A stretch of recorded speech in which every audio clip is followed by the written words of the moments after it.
வணக்கம். இன்று நம்முடன் திராவிட இயக்க ஆய்வாளரும் எழுத்தாளருமான ராஜரத்னம் கண்ணன் அவர்கள் இணைந்துள்ளார்கள். ஐநா சபையில் பணியாற்றியதன் வழியாக பல்வேறு உலக நாடுகளை கண்டு அங்கே இருக்கக்கூடிய சித்தாந்தங்கள், அங்கே இருக்கக்கூடிய அரசியல், அங்கே இருக்கக்கூடிய கள நிலவரம், அங்கே இருக்கக்கூடிய நடப்பு அரசியல் இவற்றோடு தமிழக அரசியலையும் பொருத்தி பார்த்து அவர் முன்வைத்த பல்வேறு விஷயங்கள் தமிழ் அறிவு சமூகத்தில் ஆழமான வினைகளை ஏற்படுத்தி இருக்கிறது என்பது கவனிக்கத்தக்கது. அரங்கத்தில் நம்முடன் ஐயா கண்ணன் அவர்கள் இணைந்துள்ளார்கள். ஐயா வணக்கம். மணி வணக்கம். பார்த்து ரொம்ப நாள் ஆச்சு. நல்லா இருக்கீங்களா? ஆமாம் ஐயா, நல்லா இருக்குங்க ஐயா. ஐயா, அது நீங்கள் தொடர்ந்து 3 முக்கியமான புஸ்தகங்களை ஆங்கிலத்தில் திராவிட இயக்கம் சார்பாக எழுதியிருக்கீங்க. ஒன்று அண்ணா பற்றியது, இன்னொன்று எம்ஜிஆர் பற்றியது, இன்னொன்று டிஎம்கேஎஸ் என்கிற இந்த 3 புத்தகங்களும் தன்னளவில் சமகாலத்தில் மிக முக்கியமான புஸ்தகங்கள். இந்த விஷயங்களில் இந்த சமகால அரசியலோடு நாம் பொருத்தி பார்க்குறோம் அப்படின்னா, பெரியார் பற்றிய நினைவுகள் அப்படின்னா உங்களுக்கு பெரியாரை உங்கள் நினைவுகள்லேருந்து நீங்கள் எப்படி நினைவு கூறுவீங்க? எனக்கு பெரியார் ரொம்ப நாளைக்கு பிறகு தான் தெரியும். ஏன்னா நான் அவர் 73 அவங்க மறைஞ்சிடுறாங்க. எனக்கு அப்போ 11 வயது தான். எனக்கு பெரியாரை பற்றி தெரியாது அதிகமாக. இருந்தாலும் நான் வண்ணாரப்பேட்டையில் பிறந்தவன். அங்கே திராவிட முன்னேற்ற கழகம் தொடங்கிய இடம்.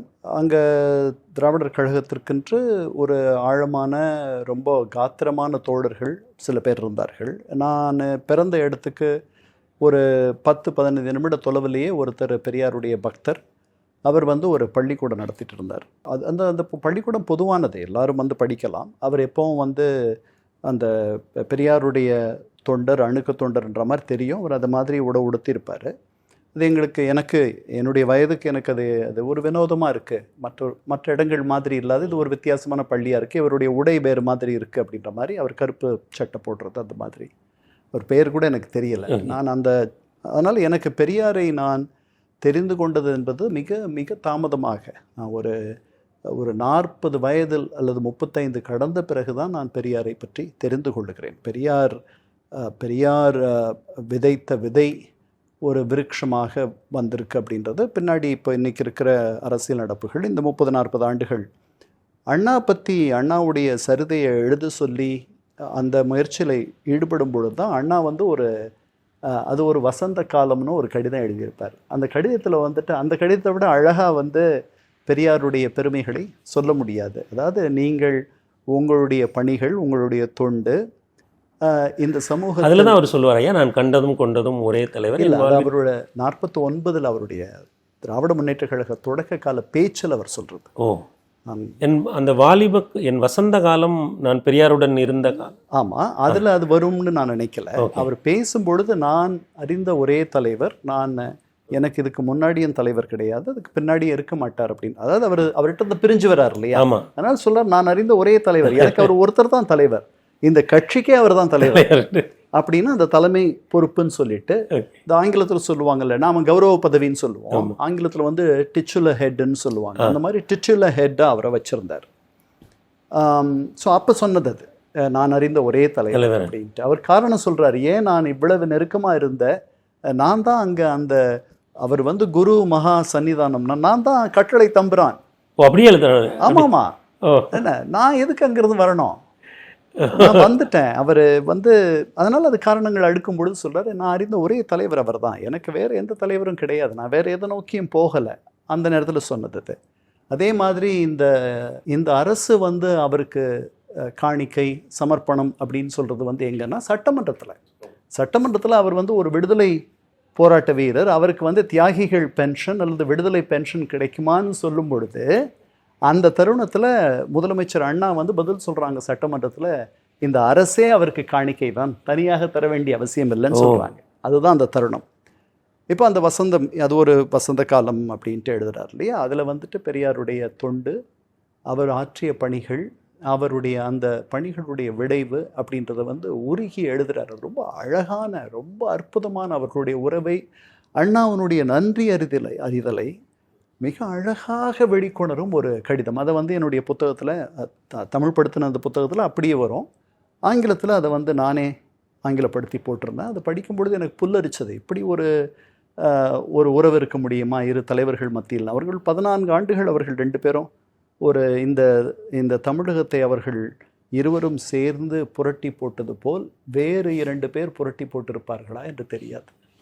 அந்த மாதிரியான ஒரு உறவு. அதனால் எனக்கு வந்து பெரியார் ரொம்ப நாட்களுக்கு பிறகுதான் தெரியும். அவர் வந்து ஒரு காம்ப்ளிகேட்டட் தலைவர், ஒரு மிக கான்ட்ரவர்சியல் தலைவர். இன்று சொல்வதை நாளைக்கு மாற்றக்கூடியவர், அவர் மாற்றிக்கொள்ளக்கூடியவர். ஏன்னா மது ஒழிப்புக்காக முதல்ல போராடினார், அவருடைய தங்கை அதில் ஈடுபடுத்தினார், அவருடைய மனைவியை ஈடுபடுத்தினார், அவருடைய வீட்டு தோட்டத்தில் இருந்த தென்னை மரங்களை வெட்டி வீழ்த்தினார். பின்னாடி கள்ளு கடைக்கு ஆதரவாகவும் கள்ளு குடிக்கணும்னு பேசினவர் அவர். இந்தி எதிர்ப்பு போரை தொடங்கியவர் அவர் 37-38. அதற்கு பிறகு 65 இந்தி படிக்கிறதுனால என்ன கெட்டு போயிடும்னு கேட்டார். அதனால் அவர் வந்து தன்னுடைய சிந்தனைகளையோ கருத்துக்களையோ தன்னுடைய எண்ணங்களையோ ஃப்ரீ திங்கர்னு சொல்லலாமா? கண்டிப்பாக ஆப்சல்யூட்லி ஃப்ரீ திங்கர். ஒரு 48-49 நாம் ஏன் இஸ்லாமை தழுவ வேண்டும்னு பேசியிருக்காரு. அது ஒரு சின்ன நூலாக கூட வந்ததா எனக்கு ஞாபகம். பின்னாடி வந்து அவர்கள் நம்மவர்கள் அல்ல அப்படின்னும் சொல்லியிருக்கார். ஆமாம், அவருடைய எண்ணம் வந்து இந்த சமுதாயம் ஒரு மேலை நாட்டு சமுதாயம் போல் அறிவிலும் அறிவியலிலும் பொருளாதாரத்திலும் ஒரு சமத்துவ சமுதாயமாக மலர்வதற்கு என்ன வழி, அதில் சொல்கிற அந்த கான்டெக்ஸ்டில் சொல்கிறது தான் அந்த அவர் வந்து இது காட்டுமிராண்டி பாஷைன்னு சொல்கிறது. ஏன்னா அவருக்கு இந்த தமிழறிஞர்கள் இவர்கள் இந்த இடம் தான் நீங்கள் ரொம்ப முக்கியமாக சொல்கிறீங்கன்னு நினைக்கிறேன். ஒரு மேற்கத்திய சமூகம் போல தமிழ் சமூகம் எழுச்சி பெறணும்னு அவர் நினைத்தார். ஆமாம், நாம் எல்லாரும் பெற வேண்டும், அதற்கு அறிவியல் தான் துணை நிற்கும்னு அவர் நம்பினார். நம்பர் 1. அறிவியலுக்கு நீங்கள் அறிவியலில் வந்து ஒரு பெரிய இடத்துக்கு போகணும்னா தமிழால் போக முடியாது, இந்திய மொழிகள் எதனாலும் போக முடியாதுன்னு அவர் நம்பினார். அவருக்கு தமிழ் தெரியும், அதனால் அவர் வந்து தமிழால் போக முடியாது. அவர் ஆங்கிலத்தில் பத்திரிகை நடத்தியவர். என்ன ராமநாதன் ஒருத்தரோட உதவியோடு மற்றவரோட உதவியோடு அவர் நிறைய ஆங்கிலத்தில் ரேஷ்னலிஸ்ட்னு பத்திரிகை நடத்தினார். அவருடைய கருத்துக்களை ஆங்கிலம் கொண்டு போய் வெளி இடங்களுக்கு கொண்டு போய் சேர்க்கும்னு நினைச்சார். அவர் ஒரு சிறந்த பத்திரிகை. அவருடைய எழுத்துக்கள் ரொம்ப, அதாவது அவர் வந்து இஸ் அ குட் கம்யூனிகேஷனிஸ்ட். அவரால் வந்து எளிமையாக ஒரு சராசரி பாம்பர மனிதனை தொட முடியும். அவர் பேசுகிறத நீங்கள் பார்த்தீங்கன்னா நம்ம வீட்டில் இருக்க ஒரு பெரியவர் நம்மளை உட்கார வச்சு ஒரு நல்ல கருத்துக்கள் 4 சொல்கிற மாதிரி இருக்கும். அதனால் எனக்கு பெரியார் தெரிய வந்தது என்னுடைய அறியாமை. அது நான் ஒரு 25 வயதுலேயே இந்த நாட்டை விட்டு வெளியே போயிட்டேன் படிக்க. அந்த 25 வயது வரைக்கும் எனக்கு சமகால தலைவர்களை பற்றி நான் அதிகம் அறிஞ்சிருந்தேன். அதாவது கலைஞர் கருணாநிதி ஆகட்டும் அல்லது எம்ஜிஆர் ஆகட்டும், அவர்கள் நான் விவரம் தெரிந்து இந்த தமிழகத்தினுடைய பொது வாழ்க்கையை பற்றி பேசுவதற்கும் அறிந்து கொள்வதற்கும் வாய்ப்பு கிடைக்கும் பொழுது, நான் கல்லூரிக்கு போகும்பொழுது, பேச்சு போட்டிகளில் கலந்து கொள்ளும் பொழுது, அப்போ வந்து பெரிய ஆளுமைகளாக இருந்தவர்கள் இந்த 2 பேர் தான், கலைஞர் கருணாநிதியும் எம்ஜிஆரும் தான். இப்போ காமராஜர் மறைஞ்சிடுறாரு, அதெல்லாம் எனக்கு தெரியல. அதனால் 25 வயதில் நான் அமெரிக்கா போயிடுறேன். அதுக்கப்புறம் நான் ஒரு சில ஆண்டுகள் மட்டும் இங்கே இருந்தேனே ஒழிய, நீங்கள் ஒரு 36-37 ஆண்டுகளில் கிட்டத்தட்ட 3-4 ஆண்டுகள் தவிர நான் அதற்கு பிறகு இங்கே இல்லை. நான் என்னுடைய ஒரு 33 ஆண்டுகள் நான் ஐரோப்பாவிலும் அமெரிக்காவிலும் ஆசியாவிலும் மத்திய கிழக்கிலும் அப்படின்ற மாதிரி என்னுடைய வாழ்க்கை போயிடுச்சு. அதனால் தொலைவில் இருந்து தான் பெரியாரை பார்க்கக்கூடிய வாய்ப்பு வந்துச்சு. இந்த அண்ணா சரிதை எழுதும்போது தான் பெரியாரை பற்றி முழுமையாக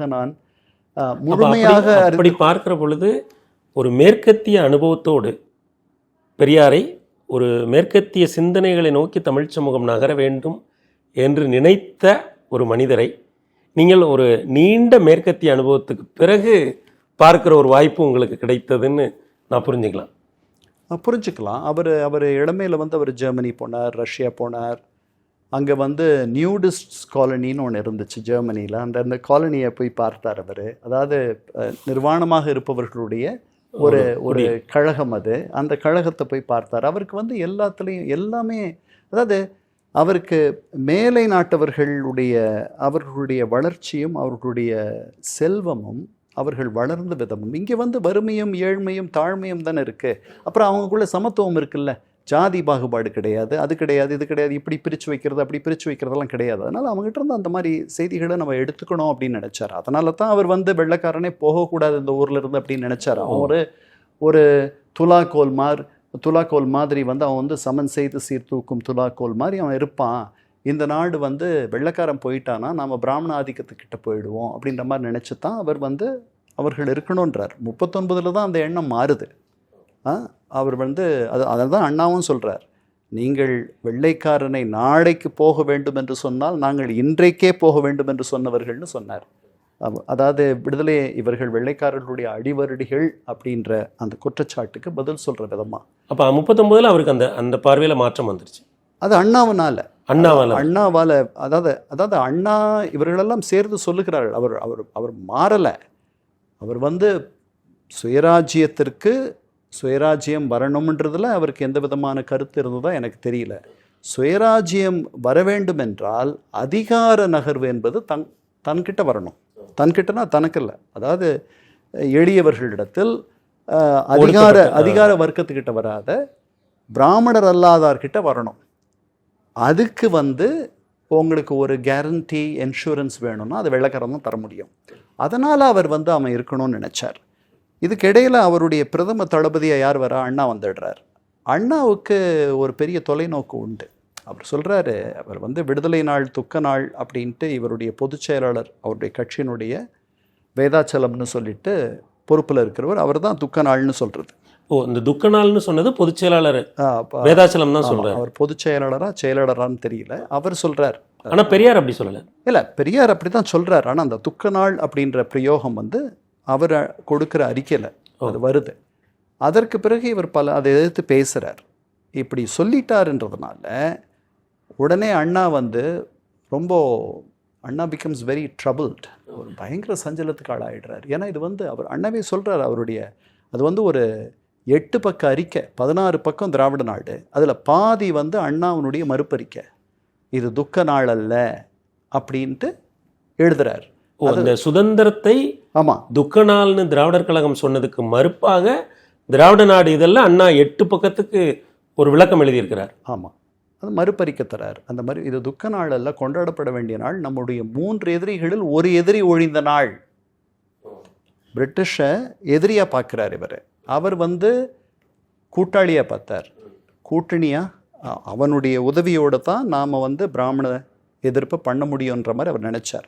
அதனால் இப்படிலாம் அப்போ ஒரு வார்த்தை சொல்கிறார், நாம் இதை வந்து பண்ணோம்னா தீரா பழி வந்துடும் நமக்கு வரலாற்றில். வெள்ளைக்காரன் போகிறதுக்காக இந்த நாட்டில் பல பேர் உயிரிழந்திருக்கான், பெரிய போராட்டங்கள் நடந்திருக்கு. காந்தியடிகள் தலைமையில் வந்து விடுதலை இயக்கம் வீறு கொண்டு எழுந்திருக்கிற நேரத்தில் வெள்ளைக்காரன் போகக்கூடாது, இங்கே இருக்கணும்னு யாராவது சொன்னால் நமக்கு தீராப்பழி வந்துவிடும் வரலாற்றில், அது அப்படி பதிவாயிடும் அப்படின்லாம் வந்து அவர் பேசுகிறார். ஸோ அதனால் அண்ணா மூலமாக தான் நான் பெரியாரை தெரிஞ்சுக்கிறேன். நீங்கள் அண்ணாவுடைய எழுத்துக்கள்லாம் பார்த்தீங்கன்னா அதில் ரொம்ப அவர் விலகிய அந்த 18 ஆண்டுகள் அவங்க பிரிஞ்சிருந்த போது கூட பெரியாருடைய கருத்துக்களை, பெரியார் வன்மையாக பெரியாரை மாதிரி திராவிட முன்னேற்ற கழகத்தை எதிர்த்தவர்கள் யாரும் கிடையாது. வேணா ஜெயகாந்தனை சொல்லலாம். ஆமாம், ஜெயகாந்தனும் கண்ணதாசனும் அவர்களை மாப்போசி போன்றவர்கள் எதிர்த்தார்கள். ஆனால் பெரியாரை விட அவர்கள் அதிகமான விமர்சனங்களை வைத்திருக்க முடியாது. அவர்களை மிகவும் அறிந்தவர் அவரை வந்து ஒரு தந்த ஸ்தானத்தில் அவர்கள் வச்சுருந்தாங்க. அவர்களை இந்த தமிழகத்திற்கு அறிமுகப்படுத்தியவர் என்ன அறிமுகப்படுத்தினது அவருன்னு சொல்கிறார் அண்ணா.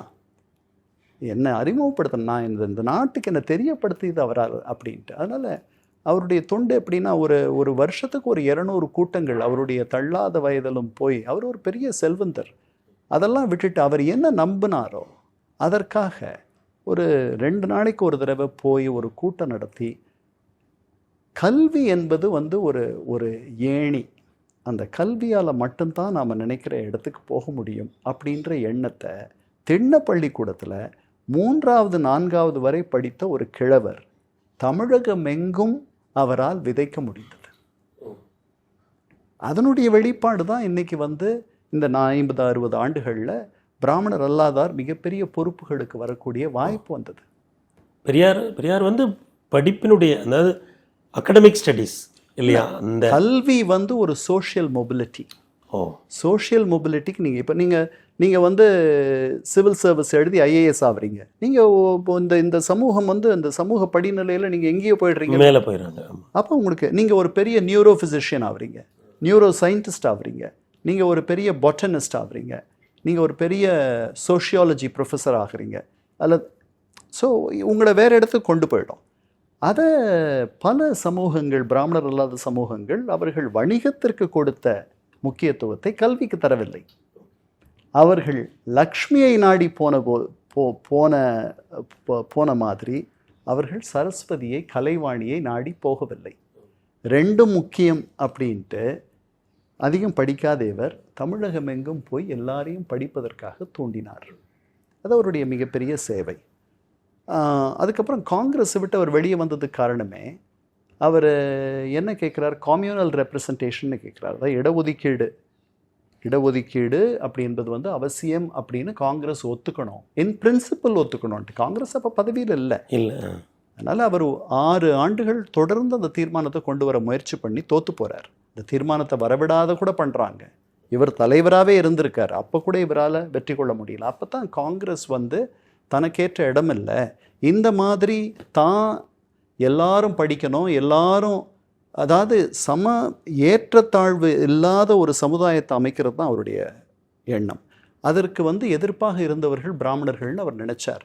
அவர்கள் வகுத்த, அவர்கள் நம்புகிற, அவர்கள் போதித்த சில தத்துவங்கள் இந்த சமுதாயத்தை இப்படி பிளவுபடுத்தி வச்சிருக்கு, சிலர் மேலேயும் சிலர் மற்றவர்கள் எல்லாரையும் கீழேயும் வச்சிருக்குன்ட்டு அதை அவர் ரொம்ப கொச்சையாக, குரூடா, கோர்ஸா பேசக்கூடியவர். அவர் அண்ணாவே சொல்கிறார், நான் முதல் முறை அவருடைய பேச்சை கேட்ட பிறகு இப்படி பச்சையாக பேசுகிறாரேன்ட்டு எனக்கு, அவர் பயன்படுத்துகிற வார்த்தை இப்படி பச்சையாக பேசுகிறாரேன்ட்டு எனக்கு ஒரு தயக்கம் இருந்துச்சு. அதற்கப்புறம் அவரை கேட்க கேட்க கேட்க எனக்கு அவர் சொல்வதில் இருக்கும் நியாயம் அதெல்லாம் எனக்கு புரிய ஆரம்பிச்சதுன்ட்டு. அவர்கள் அவங்க 2 பேருக்கும் என்ன கிட்டத்தட்ட உங்களுக்கு 30 ஆண்டுகள் வித்தியாசம் இருக்குது.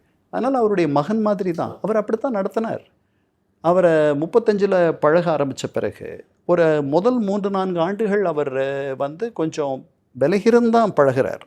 உடனே ஒரு நெருக்கம் வந்துடல. அதற்கு பிறகு தான் ஈரோடுக்கு போகிறார். ஈரோடுக்கு போய் அவருடைய பத்திரிகைகளுடைய துணை ஆசிரியராக இருந்து அவரோட வேலை பார்க்குறார். அந்த நேரத்தில் ரொம்ப நெருக்கமாக இருக்கார். அப்போ அவருடைய அண்ணன் மகன் EVK சம்பத், அண்ணாவிட சின்னவர், அவரோட அவருக்கு ஒரு நல்ல, அவங்க வீட்டு பிள்ளையாகவே அவர் இருக்கார். அதில் பெரியாரோட கோச்சிக்கிட்டு போன காலம்லாம் உண்டு.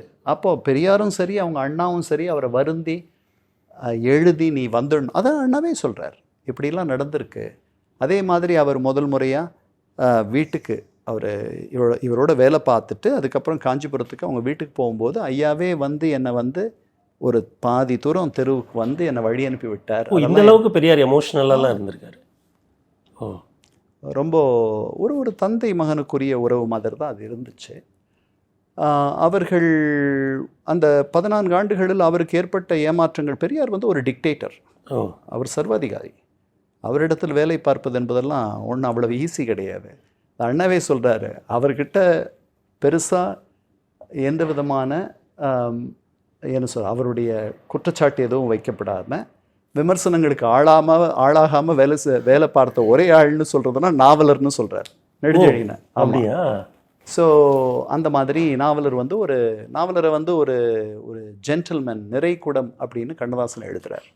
ஸோ அதனால் அவரோட இவர்கள் எல்லாரும் வேலை பார்க்குறாங்க. பெரியார் ரொம்ப ஒரு கடுமையான உழைப்பாளி, எல்லாத்தையும் ஒரு நேர்த்தியாக பண்ணுறவர்.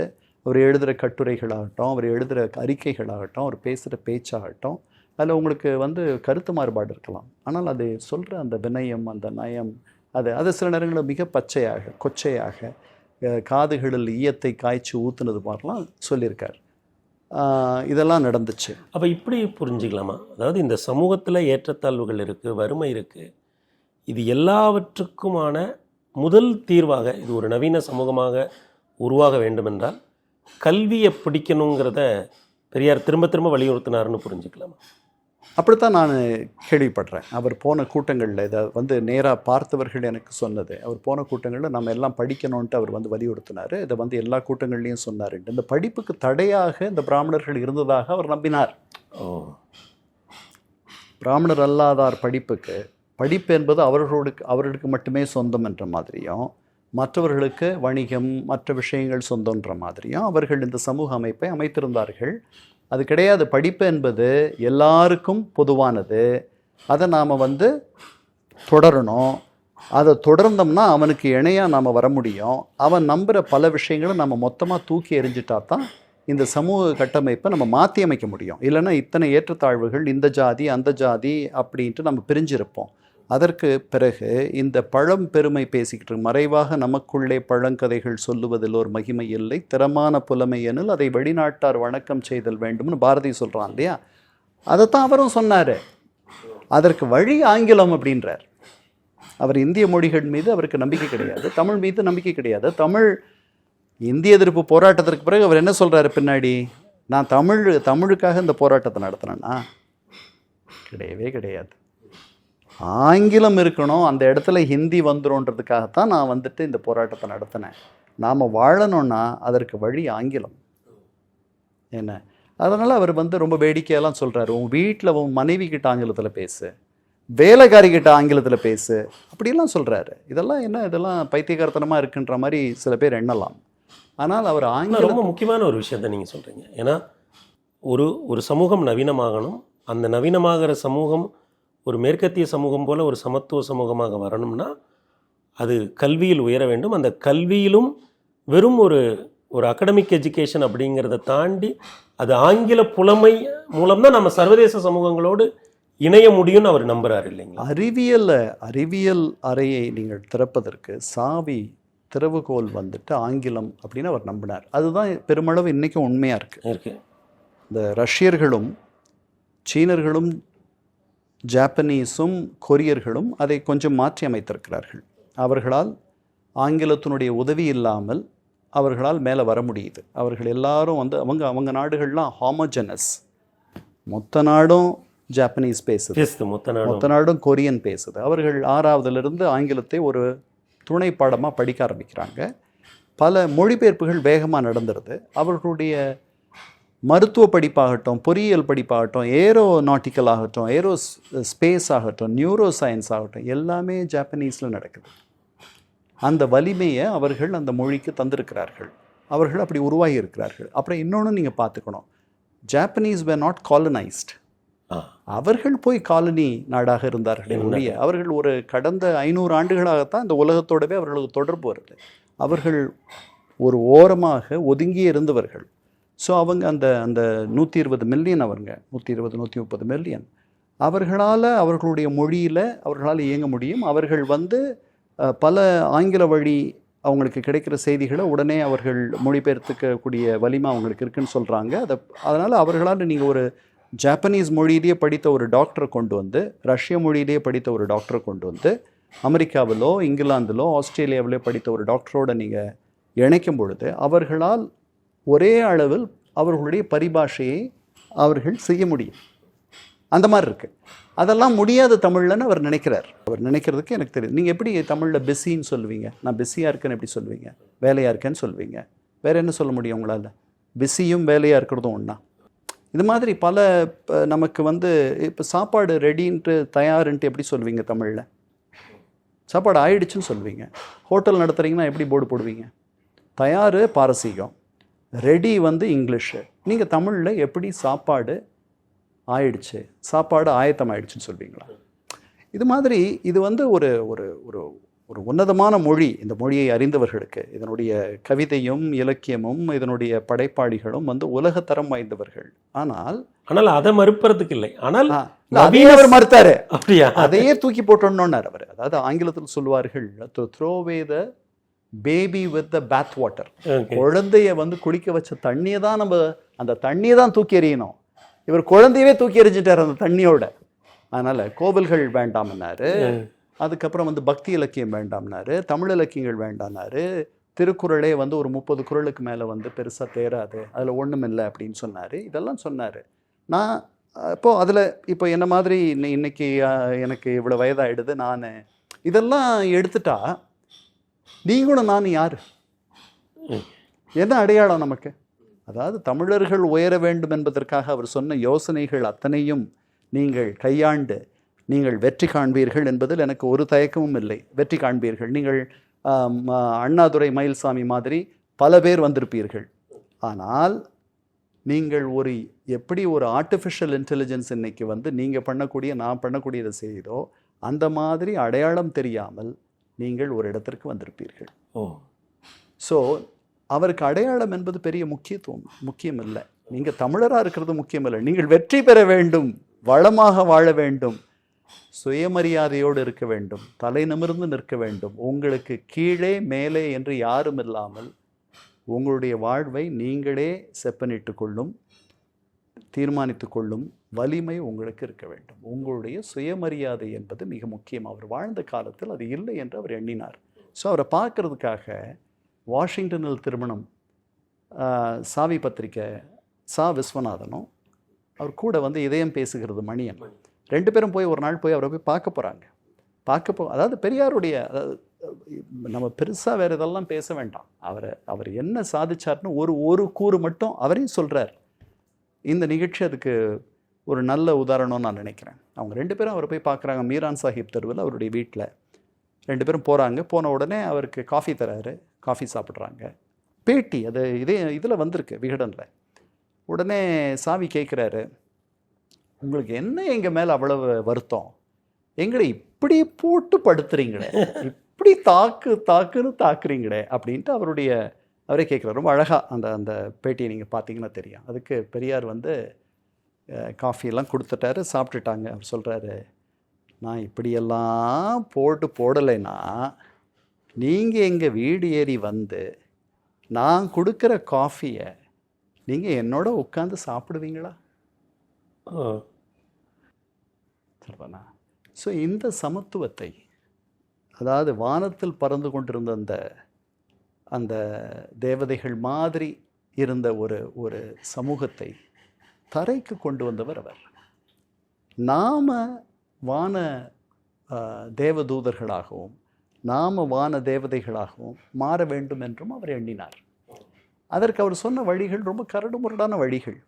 ஏன்னா கற்பு என்பதே கிடையாதுன்னாரு. அது என்ன கற்பு? அது வந்து உங்களை வந்து விலங்கு போட்டுற வழி, உங்களை அடிமைப்படுத்துகிற வழி அப்படின்னு நினச்சார். அவர் பிராமணர்களுடைய இந்த பக்தி நம்பிக்கை, பக்தி இலக்கியம் இது எல்லாமே வந்து நம்மை சிறைப்படுத்தக்கூடிய ஒரு முயற்சி, சூழ்ச்சி அப்படின்னு அவர் எண்ணினார். அதனால் அவர் பல கருத்துக்கள் நமக்கு இன்றைக்கும் அவர் போய் 60-50 ஆண்டுகளுக்கு பிறகும் இன்றைக்கும் நமக்கு வந்து அது கேட்டோம்னா அதிர்ச்சி அடிக்கக்கூடிய அளவுக்கான கருத்துக்களை அவர் சொல்லுகிறார். ஸோ ஆனால் அவர் இன்றும் நிற்பதற்கு காரணம் அவருடைய செல்ஃப்லெஸ் சர்வீஸ். அவருக்கு இந்த தலையெழுத்தெல்லாம் தேவையில்லை. அவர் மிகப்பெரிய செல்வந்தர் குடும்பத்தில் வந்தவர். அவர் பாட்டுக்கு இருந்துட்டு அவர் பாட்டுக்கு ஒரு அழகான வாழ்க்கை, நிம்மதியான வாழ்க்கை வாழ்ந்துட்டு போயிருக்கலாம். பொது வாழ்வில் அவருக்கு ஒரு நேர்மை இருந்துச்சு, ஒரு கண்ணியம் இருந்துச்சு. ரொம்ப அருமையாக ஒரு பெரியாரை அந்த காலகட்டத்தோடு ஒரு பொருத்தி பார்த்து ஒரு சமத்துவமான ஒரு நவீன சமூகம் உருவாவதற்கு பெரியார் எப்படி பெரும்பாடுபட்டார் என்பதை ஆழமாகவும் விரிவாகவும் விளக்கியதற்காக எங்களது உளமார்ந்த நன்றிகள்.